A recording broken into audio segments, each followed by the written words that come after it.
Muy buenas tardes, bienvenidos a Agenda MulTV. Estamos cerrando una nueva semana conociendo candidatos a la Convención Constitucional. Bueno, una de las partes buenas del cambio de fechas es que nos ha permitido conocer a una mayor cantidad de ellos. Les quiero presentar desde ya a quienes nos acompañan en esta tarde. Estamos juntos a Paz Anastasiadis, ella es candidata constituyente por la Democracia Cristiana por el Distrito 7. ¿Cómo estás, Paz? Bienvenida. Hola Bárbara, muchas gracias por la invitación y por supuesto también saludar a quienes son candidatos, Roberto y Raúl. Tal como lo anunciaba Paz, estamos junto a Raúl Celis, el ex candidato constituyente por Renovación Nacional por el Distrito 7. ¿Cómo está, Raúl? Muy bien, gracias Bárbara, y gracias por la invitación, y también aprovecho de saludar a La Paz y a Roberto. Y finalmente estamos junto a Roberto Celedón, el ex candidato constituyente independiente por un cupo del Frente Regionalista Verde Social por el Distrito 17. ¿Cómo está, Roberto?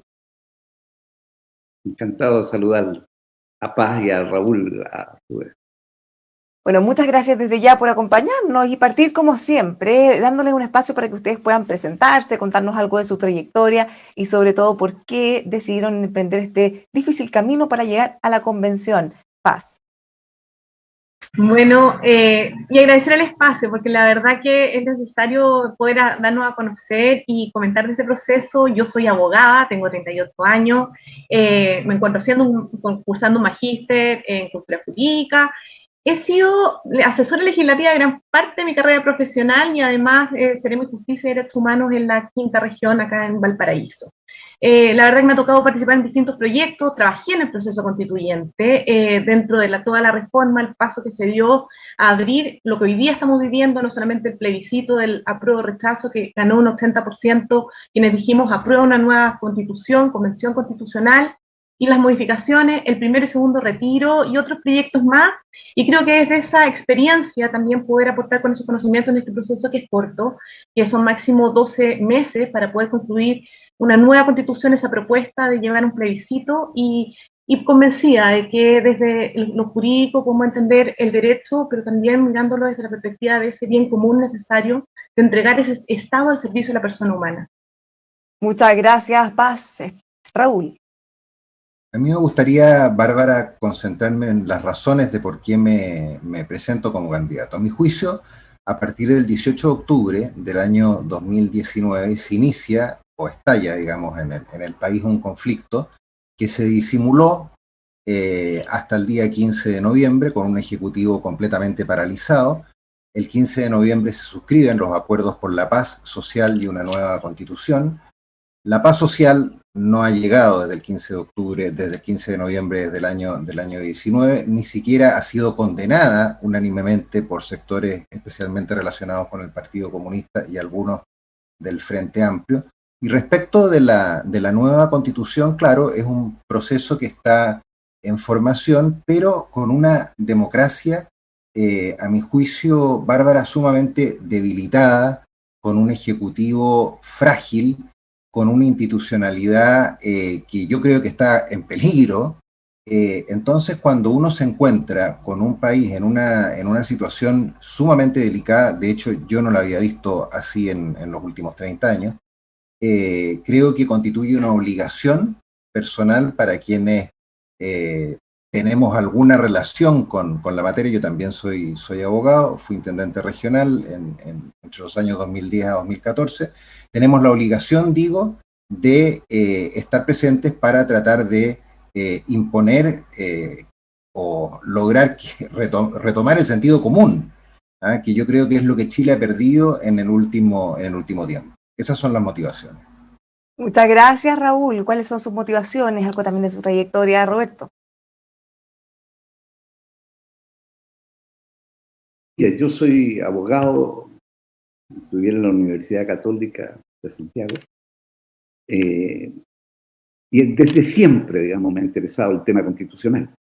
Incluso en el gobierno del presidente Eduardo Frei Montalva, fui jefe de gabinete del ministro de Justicia, don Gustavo Lagos Macu, que tuvo la responsabilidad de impulsar las reformas constitucionales que proponía el presidente Eduardo Frei a esa fecha. se publicó una importante reforma en enero del 70, en que, entre otras cosas, se crea el Tribunal Constitucional. Tuvo el tema también del derecho a propiedad, que era el artículo 10, número 10 de la Constitución del 25, y después fue el Estatuto de Garantía, que fue un importante perfeccionamiento de la Constitución del 25.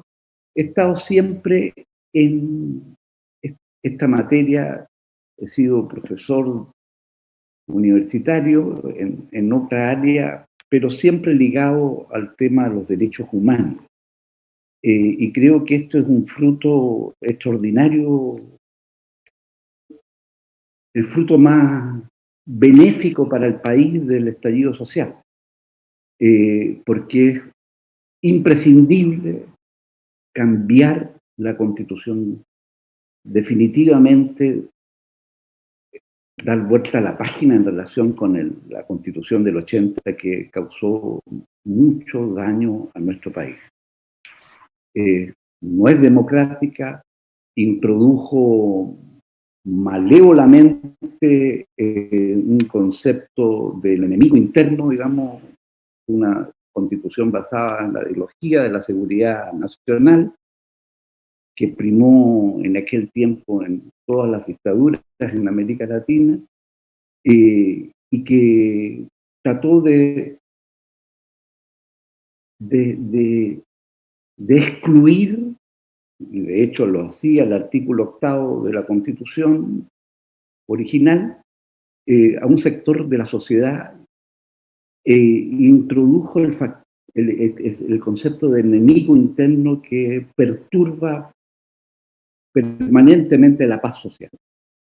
Muchas gracias, don Roberto. Para poder hacernos cargo ya desde el principio de lo que está pasando, hemos visto mucha conmoción por la decisión del gobierno de acudir al Tribunal Constitucional, más allá de este caso, que no lo vamos a abordar, por supuesto, en esta oportunidad, pero sí respecto a cómo funciona el Tribunal Constitucional, cómo deberíamos asegurar el cumplimiento, porque esto mismo nos va a pasar después con la nueva Constitución. Probablemente algunos asumen que como va a ser la carta eventualmente de todos, va a tener menos problemas, pero siempre podrían haber casos, proyectos inconstitucionales. ¿Cómo ven ustedes que debería funcionar ese control previo, post, modificar el Tribunal Constitucional actual, mantenerlo tal cual? ¿Cómo ven ustedes este problema, Paz?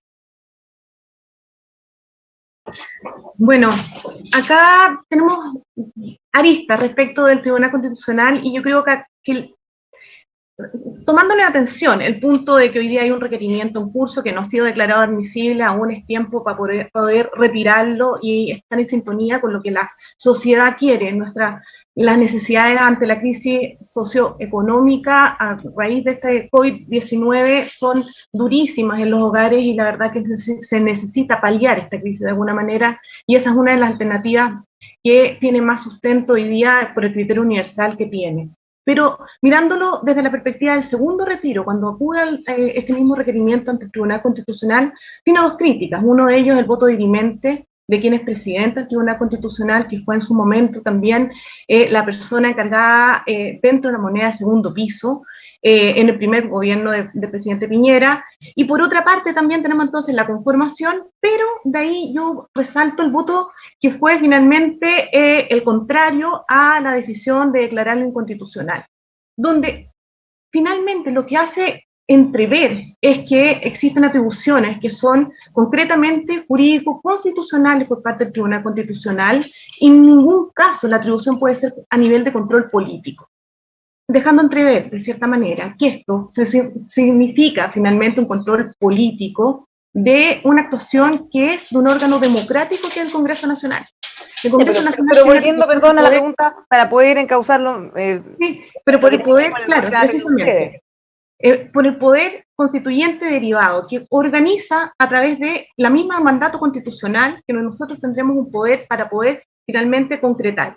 Y en esta mirada es, por tanto, nombramientos de los ministros del Tribunal Constitucional. ¿Cómo van a ser finalmente la conformación? Y este sistema de nombramiento hoy día ha demostrado que queda, por tanto, obsoleta y que es necesario tener criterios que permitan generar una independencia necesaria de un órgano tan relevante como es un tribunal constitucional y su función, que como ha estado compuesto hoy día tenemos la crítica y el cuestionamiento si es necesario o no mantenerlo o no. Creo que debemos mantenerlo.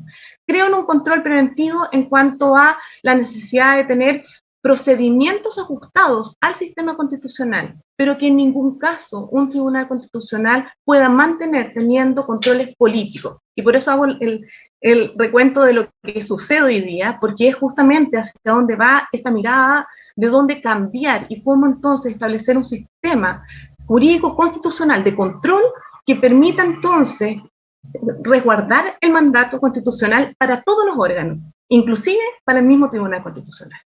¿Cómo lo ve usted, Raúl?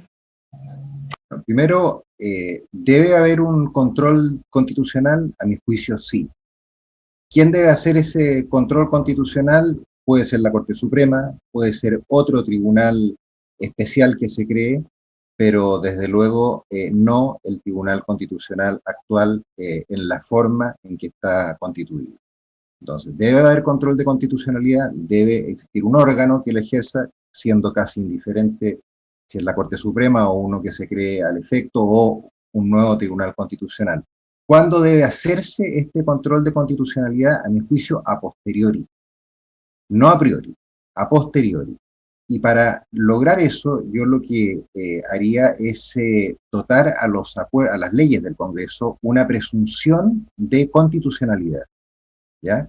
La existencia de una presunción de constitucionalidad, de manera que cuando tenga que intervenir la Corte Suprema o el Tribunal Constitucional, se requiera una especie de supramayoría para dejar sin efecto una determinada ley. Entonces, ¿debe haber control de constitucionalidad? Sí. ¿Cuándo? A posteriori. ¿Por quién?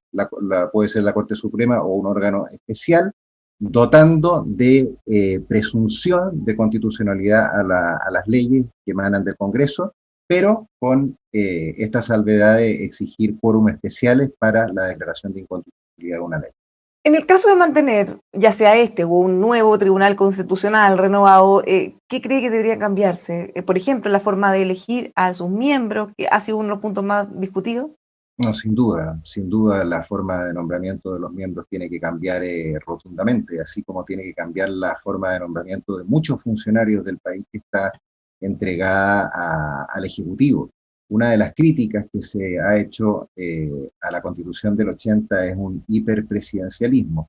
Yo no sé si es tan así. El hiperpresidencialismo tiene una larga historia. Ahí Roberto citó un proyecto de ley que es muy interesante de Eduardo Frei Montalva, que pretendía fortalecer las facultades del Ejecutivo.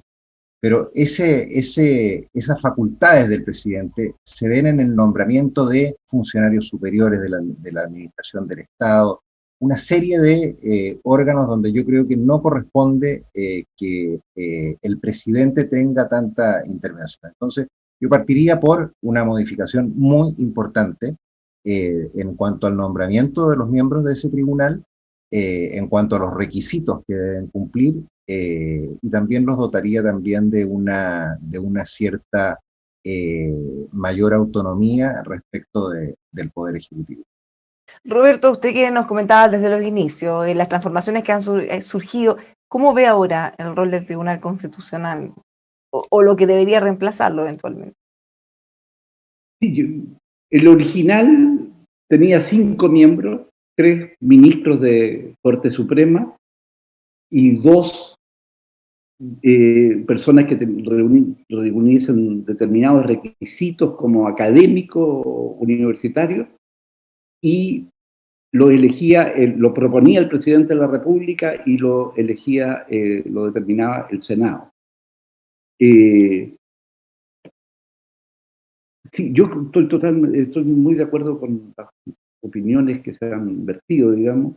Yo creo que es necesario, desde luego, modificar radicalmente la forma de nombramiento de los miembros del Tribunal Constitucional, porque termina siendo, con todo respeto, muy vergonzoso todo. trata de equiparar lo que se llamó este acuerdo en que era bipolar, no recuerdo cuál era la expresión, digamos. Binominalizar, de alguna manera. Es una reproducción del sistema binominal en los nombramientos en la Corte Suprema, por la intervención del Senado, en el nombramiento en el Tribunal Constitucional. Y eso le resta mucha respetabilidad a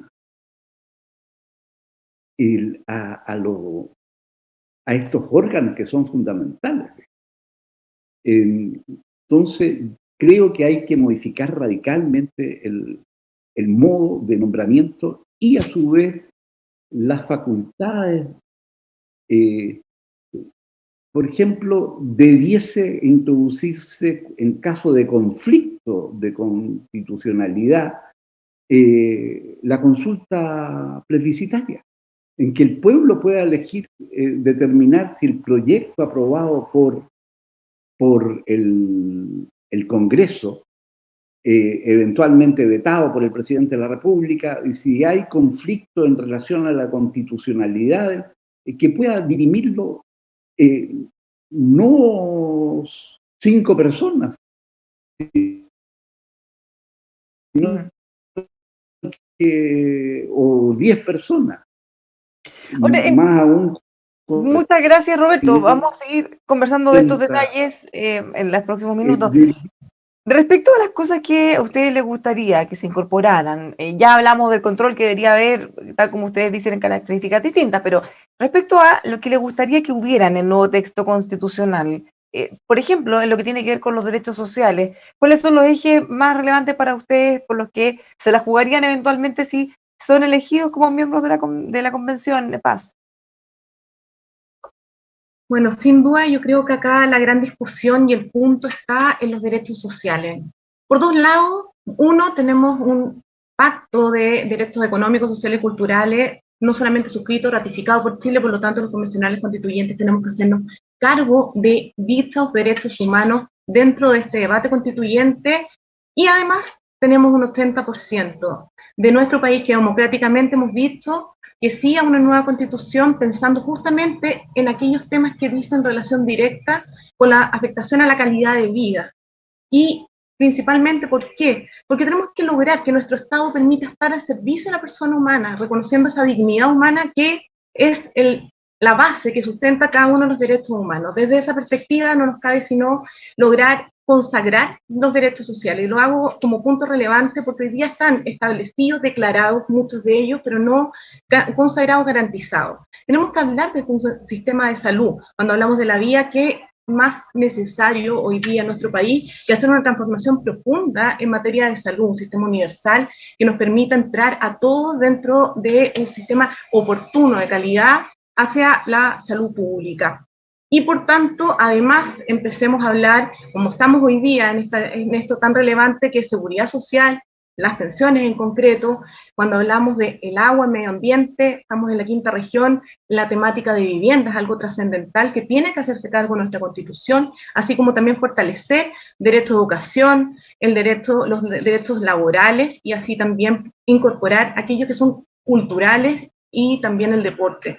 Sin duda yo creo que esos son partes que deben estar consagrados, más allá de jugarse por cada uno de ellos, porque creo que ese es el cambio. Hoy día estamos hablando de una constitución que no norma de aquí a pocos años. Las constituciones son esas normas que son la estructura país, la estructura de nuestro Estado, y por lo tanto tenemos que mirarlo en esta constitución siglo XXI que dé respuesta de aquí hacia un Chile futuro que, por supuesto, para legitimarse tiene que conversar con cada uno de estos derechos que tienen directa relación con nuestra dignidad humana.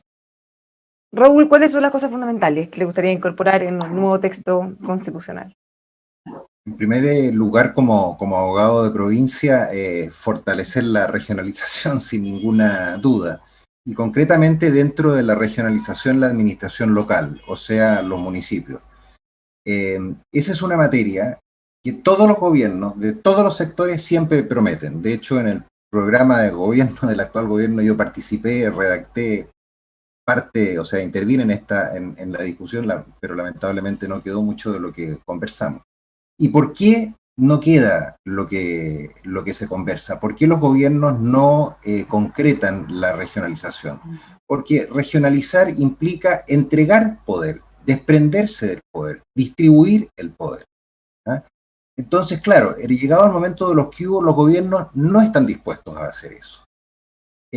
Hoy día este es un tema que no cruza todas las sensibilidades, la gente de derecha, de izquierda, indiferentemente creo que vamos a estar por fortalecer los gobiernos locales, ayuda también a quitar un poco este hiperpresidencialismo que se ha criticado, ¿sí? Raúl, que podría ser esta la oportunidad dorada para avanzar en esa materia, y le pregunto porque tal como muchos podrán haber constatado, si revisamos los programas de gobierno de todos los candidatos y presidentes, prácticamente encontramos temas de descentralización.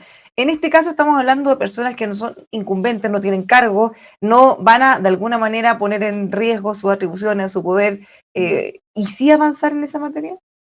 Y además son personas, Bárbara, que en general no están haciendo una carrera política, porque la gran mayoría de los candidatos, yo pienso que no está en esa carrera porque hay una serie de inhabilidades, incompatibilidades que nos van a afectar.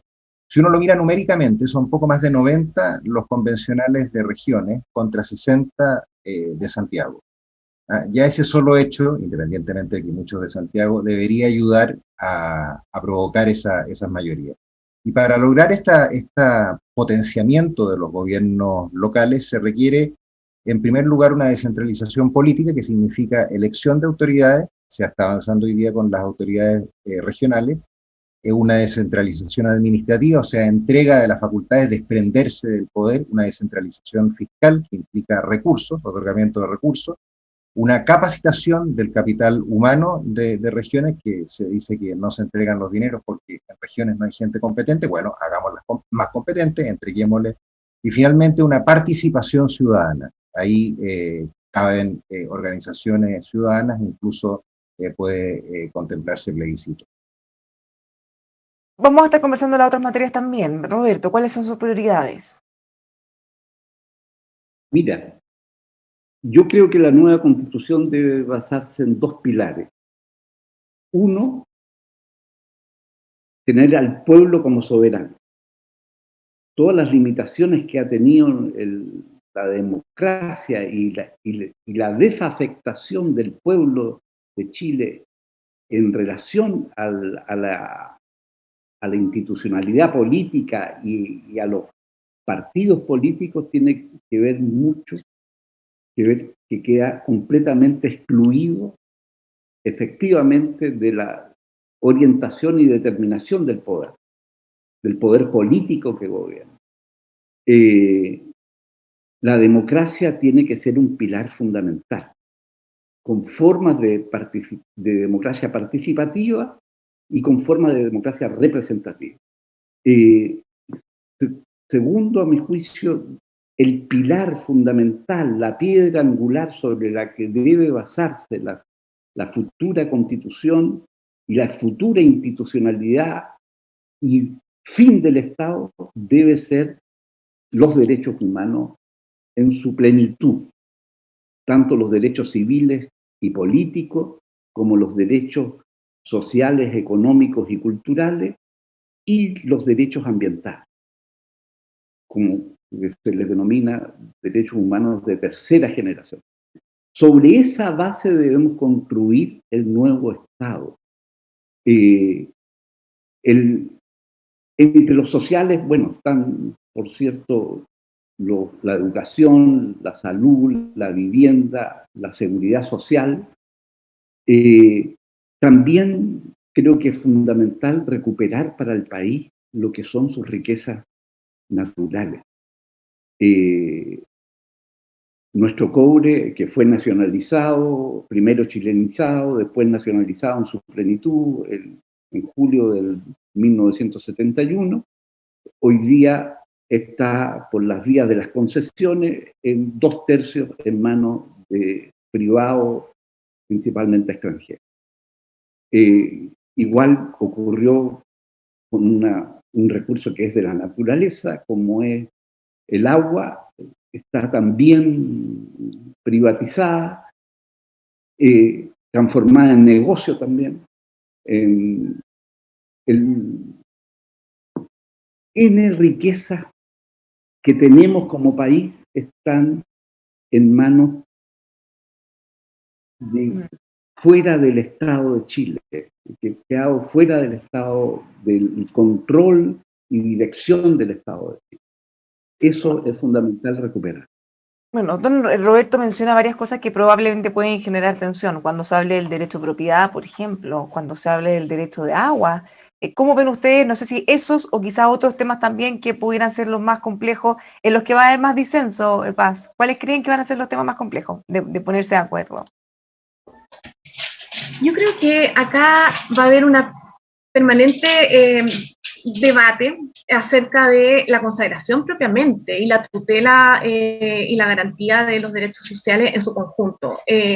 Ojalá aspiráramos a un sistema universal de salud, pero eso también depende de la conformación de los convencionales constituyentes, del mismo poder constituyente. ¿En qué sentido? Porque requerimos 2/3 para poder lograr aprobar las normas y los cambios necesarios acerca de cómo esperamos que se reestructure nuestro Estado en estas materias tan relevantes, cuando hablamos también desde las pensiones, cómo lo vamos a establecer, si es que vamos a tener los principios de solidaridad, universalidad incorporados desde el mandato constitucional.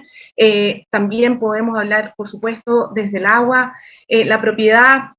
Hoy día tenemos un importante artículo que consagra la propiedad, pero eso también dice relación con establecer simplemente ahí una mirada siempre desde este Estado social y democrático de derecho, que hay una función social, no obstante consagrar el derecho que hoy día sí se encuentra, y yo creo que eso es parte de un debate que espero que no quede en la discusión de la incerteza, sino que concretemos un derecho tan relevante.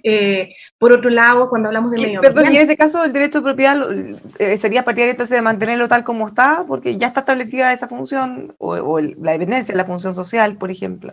De mantener el derecho de propiedad. Yo no estoy en mirada de cambiar los criterios en cuanto hoy día lo que tenemos en materia de propiedad, sí, obviamente de tener la claridad de que las normas asociadas al sistema económico, siempre pensándolo en el resguardo sustentable de nuestro Estado. Luego también cuando hablamos desde la perspectiva de vivienda, ¿cómo vamos entonces a mirar ese derecho a la vivienda digna y por otra parte el entorno y todos los medios que están consagrados, asociados a la vivienda, donde significa transporte, donde significa espacio de convivencia necesario para que las personas estén dentro de esos lugares? Y entonces yo creo que es necesario, porque cuando cambiamos esta óptica, también la cambiamos desde otra perspectiva, dentro de los derechos sociales. ¿Vamos a continuar hablando de este Estado subsidiario o efectivamente pasamos a un Estado social y democrático de derecho? Un Estado donde tengamos esa mirada solidaria y donde además encontremos finalmente ese puerto hacia el reconocimiento, el resguardo, el posicionamiento del Estado en primer lugar, entendiendo que eso es parte de la gestión en la que mandata el actuar. Hoy día tenemos un Estado subsidiario que ha dejado entonces entregado al mercado finalmente decisiones tan relevantes que dicen relación con la calidad de vida. Entre ellos tenemos un claro ejemplo en materia de salud. Entonces, ahí es donde tenemos que hacer ese cambio, pero esperemos tenerlo, porque finalmente lo señalaba, el mandato democrático ha sido hacia la prueba, ha sido hacia estos disímiles mandatos que van asociados a derechos sociales que afectan ese día a día de cada persona. Cuando asistimos, cuando estamos en campaña, nos conectamos con las personas, sabemos esas necesidades, sabemos esas problemáticas, la no atención oportuna en materia de salud, lo que significa el impacto que hay cuando, incluso en otros debates que hemos tenido, existe salud cuando yo no entrego efectivamente esa atención a tiempo, oportuna, de calidad, o le estoy entregando solamente a cierto sector de nuestra población el verdadero derecho a la salud, mientras otros que no lo tienen simplemente. Y desde eso, por supuesto, con un Estado que tenemos desde este poder constituyente con características que lo señalaban también. Está no solamente representación regional, sino también paritaria. Y esos dos efectos nos van a dar igualdad ante la ley en mejores condiciones y, por supuesto, también el proceso de descentralización necesario para que estos mismos derechos se logren concretar desde las mismas regiones. Raúl, ¿cómo ve usted esa discusión? ¿Cómo ve que vamos a abordar temas, ya sea de derecho de propiedad, como lo mencionamos, derecho de agua, como los temas que podrían generar más disenso y que cueste más ponerse de acuerdo? Creo que es fundamental, Bárbara, el ánimo, la disposición con la que uno concurre a la convención constitucional. Necesariamente, por la exigencia de los 2/3, vamos a tener que llegar a acuerdos. Y mi impresión es que lo que va a ocurrir es que los que más gritan, los que más patalean, los extremos, por decirlo de alguna forma, van a quedar algo más aislados y se va a confluir más bien al centro. Yo no tengo ningún problema en incluir los derechos sociales en la Constitución. El problema es cómo los pago, de dónde saco los dineros, de dónde saco los recursos. Ese es el punto central, porque a quién no le gusta la idea de una vivienda digna, pero ¿qué significa una vivienda digna? ¿Cuántos metros cuadrados? ¿De qué calidad? Hay estudios que han señalado que el déficit en lo que se refiere a vivienda digna, no a habitacional, es de 1.300.000 viviendas. Entonces, el problema está ahí, cómo yo lo financio, de dónde saco los recursos. Esto no puede ser letra muerta. Entonces, creo que ahí va a estar el desafío, pero mi posición, por supuesto, es a buscar acuerdos. A mí me gustaría, sí, ya que se está hablando de los derechos de segunda y tercera generación, ir a los derechos de cuarta generación. Los de cuarta generación implican replicar el mundo físico en el que nosotros nos encontramos, los derechos que tiene la persona física, la libertad de opinión, la libertad de asociación, etcétera, al mundo virtual, al mundo de la red. La posibilidad de acceder a la red, de tener privacidad en la red, de poder asociarse en la red con otras personas, de reunirse en la red privadamente. Ese tipo de derechos creo que también una constitución que mira hacia el futuro debería contemplarlo. ¿Hay algunos otros temas que usted cree que pueden generar mucho debate? Ya se hablaba de este principio de Estado subsidiario, que si bien no está en forma explícita, es uno de los temas que más se mencionan en todos los debates constituyentes. Pero es que los nombres en eso, Bárbara, el documento que sacó la conferencia episcopal, que es bien interesante, habla de un Estado subsidiario y solidario. Entonces yo creo que no son conceptos que se oponen en un 100%. Obviamente todos queremos que haya solidaridad, o sea, eso no tiene sentido negarlo. Si el problema es cómo lo financias, de dónde sacas los recursos. Eh, pero a mí me parece, siguiendo un poco el documento de la conferencia episcopal, que no son conceptos que están en colisión absoluta, la subsidiariedad con la solidaridad. Don Roberto, ¿cuáles son los temas más complejos para usted de abordar en la convención? Bueno, quisiera decir algunas cosas en relación a tu pregunta original y algunas observaciones.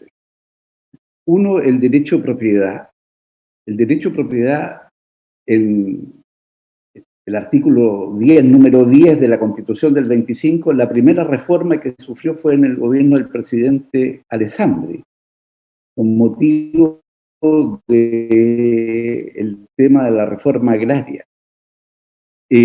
Posteriormente, Eduardo Frei, que impulsó una reforma agraria en serio, digamos, hubo una modificación muy importante al artículo 10, número 10 de la Constitución del 25.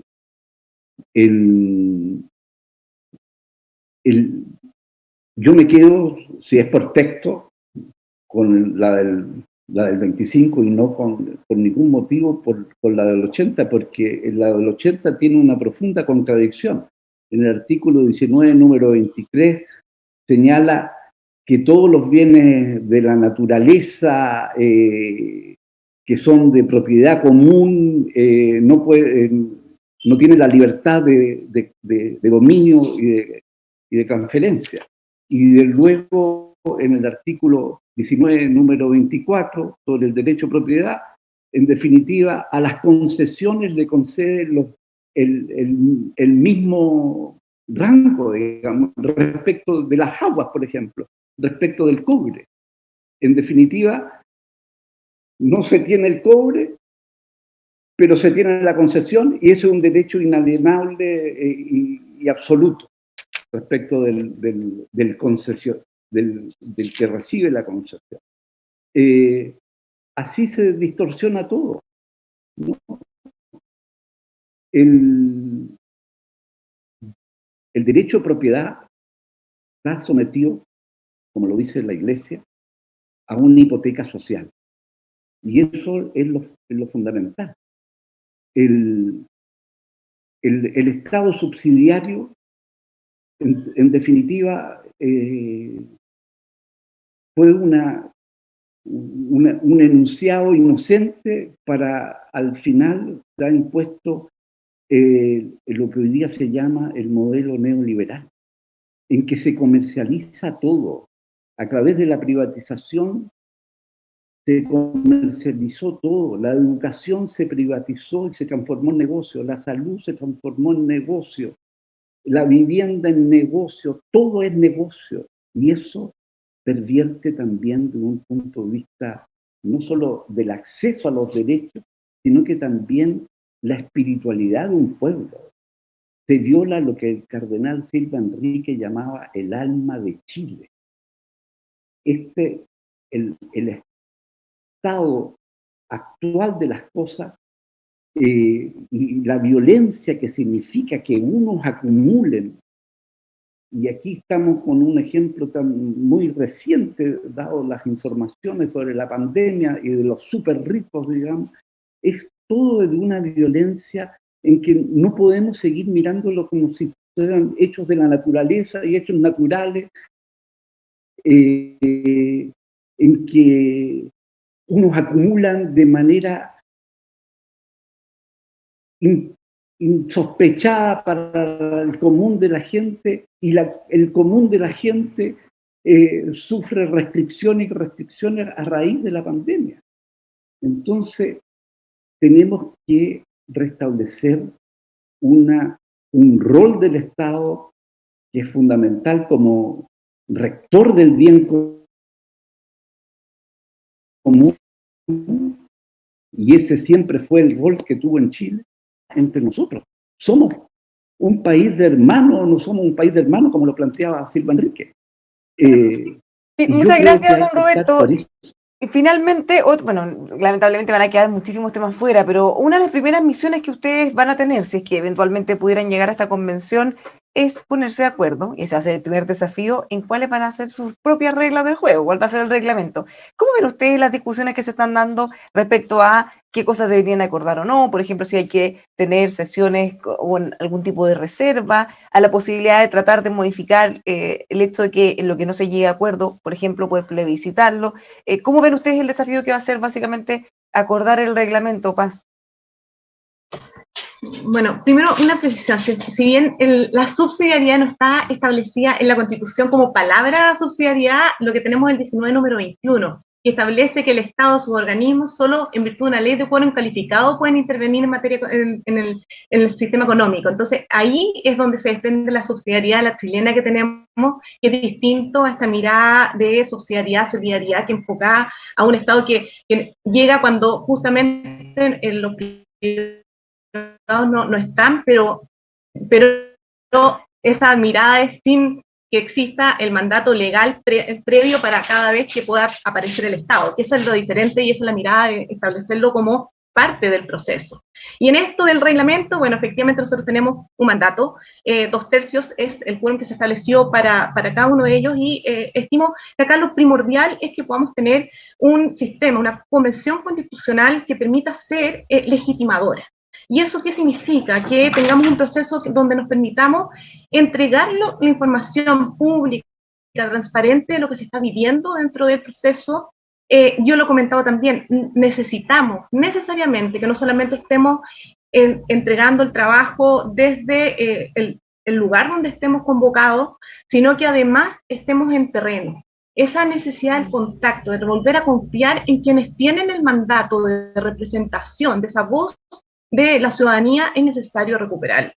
Y luego, además, por supuesto, las instancias que creo que debiesen ser muy similares a lo que hoy día tenemos dentro del trabajo que es legislativo, el Parlamento, donde están las transmisiones en vivo, donde además existen las audiencias públicas donde poder asistir. Creo ahí en esa mirada acerca de si es que se puede o no plebiscito, la verdad que tengo mis serias dudas de que podamos, como convención constitucional, tener la atribución de convocar un plebiscito cuando acá lo que tenemos es la atribución de realizar constitucional, elaborar una propuesta de nueva constitución, la que luego se plebiscitará a través de un referéndum de apruebo o rechazo, esa norma constitucional, y por supuesto que a través de esa propuesta de nueva constitución se pueden establecer mecanismos para llevar a cabo el resguardo de aquellos temas que pudiesen quedar también en debate en el proceso constituyente. Muchas gracias, Paz. ¿Cómo ve ese proceso de redacción del reglamento, Raúl? Yo espero verlo no como lo que ocurrió en Bolivia, que se pasaron 7 meses discutiendo respecto del reglamento, pero ahí no estaba resuelto el problema de los quórum, que sí está resuelto acá en el artículo 133 de la Constitución Política, y que son 2/3 para la aprobación del reglamento. En general, lo que ha dicho Paz es lo correcto, lo que se va a definir en el reglamento. Y ya hay algunos documentos que pueden ayudar a la redacción del reglamento. La SOFOFA, la Cámara de Comercio, el Consejo para la Transparencia, y una serie el Centro de Estudios Horizontal y otros centros de estudio han propuesto ciertas pautas para ese reglamento de la Convención Constitucional. Yo espero que no exista demasiados problemas ahí, porque en cuanto al contenido, creo que va a coincidir bastante con el funcionamiento del Congreso, dónde se van a realizar las sesiones, cuándo se van a realizar, cómo se va a hacer uso de la palabra, cuál es la reserva que va a existir respecto, si la hay o no, digamos, algún tipo de reserva de los acuerdos que ahí se establezcan, etcétera. Pero yo estoy relativamente optimista en lo que se refiere al reglamento, y espero que lo saquemos rápidamente. Material, afortunadamente, existe. Eso podría ser un trabajo un poquito adelantado para hacer esa conversación más rápida. Tal como dice, en nuestro reglamento, en nuestras reglas del juego, no está establecido un periodo acotado para llegar a ese acuerdo. No. Finalmente, Roberto. Mira, primero, no quiero tomar como si fuese una normalidad el tema del quórum de los 2/3. Ese es el último vestigio de la dictadura. En Chile, en la historia constitucional nuestra, las reformas constitucionales se aprobaban por el 50% más uno de los parlamentarios en ejercicio. Y eso es muy importante, porque pone en tela de juicio. Hay como un derecho a veto de un grupo, ¿no? Es una desconfianza, y que es un rasgo característico de la Constitución del 80, la desconfianza en la democracia. En esta Constitución del 80 se han hecho más de 50 reformas constitucionales, y sigue siendo mala. Y en la Constitución del 25 solo se hicieron 10 en periodos idénticos en tiempo entre lo que ha sido la vigencia de la del 25 hasta a la vigencia de la Constitución del 80. O sea, siempre se ha obrado con seriedad cuando se trata de la Constitución política. No podemos pretender que un grupo tiene el derecho a veto. Por eso, y eso genera desconfianza. El reglamento no lo tiene que hacer nadie externo a lo que es la Convención Constitucional. Esto que otros terceros, como mencionó Raúl, a mí no me parece que tengan competencias para meterse en un tema de un órgano que aún no se constituye. no es, a mi juicio, un misterio el tema de la Constitución, porque conocemos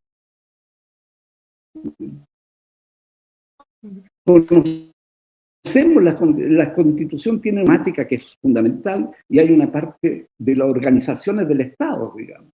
En definitiva, yo creo que tenemos que actuar con plena transparencia frente al país. No hay nada oculto. Es fundamental para salir de la crisis que vive Chile que tengamos una Constitución que nos represente a todos. Muchísimas gracias, don Roberto. Y quiero también aprovechar de agradecer a Paz y a Raúl por haber estado junto a nosotros. Lamentablemente el tiempo es limitado, pero algo por lo menos de cómo piensan, cómo se van a enfrentar este proceso, hemos podido conversar en esta oportunidad. Muchas gracias a los tres, que tengan un súper buen fin de semana y éxito en sus campañas. Muchas gracias, Bárbara, y éxito también para Roberto y Paz. Muchas gracias. Muchas gracias a los tres nuevamente, y así nos empezamos a despedir también. Les deseamos a todos que tengan un muy buen fin de semana y por supuesto la invitación queda hecha para que siga conociendo a los candidatos aquí en emol.com.